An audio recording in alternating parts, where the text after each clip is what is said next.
नमस्कार, उमेश ट्वेंटी चॅनलमध्ये सगळ्यांचं स्वागत आहे. अमरावती शहरातील मुसळधार पावसानंतर जिल्हा सामान्य रुग्णालय पाणी शिरल्याच्या घटनेवरून आता नवा वाद निर्माण झाला आहे. इरविन चौकातील परिसरातील नैसर्गिक नाल्याचा प्रवाह अडवण्यात आल्याचा गंभीर आरोप समोर आला. समाधाननगर खाबर्डे बगीचा परिसरातून वाहणारा नैसर्गिक नाला रेल्वे स्टेशन परिसरानंतर पुढे बंद करण्यात आल्याने पावसाचे पाणी योग्य मार्गाने वाहू शकले नाही असा दावा करण्यात येत आहे. त्यामुळे इरविन चौक परिसर आणि जिल्हा सामान्य रुग्णालयात मोठ्या प्रमाणात पाणी साचल्याचा आरोप करण्यात आला.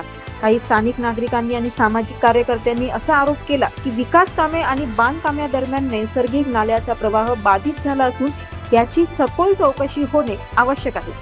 या प्रकरणी संबंधित बांधकामे, नाल्याचा मूळ मार्ग आणि त्यामध्ये झालेल्या बदलांची स्वतंत्र चौकशी करून जबाबदारावर कारवाई करण्याची मागणी करण्यात येत आहे.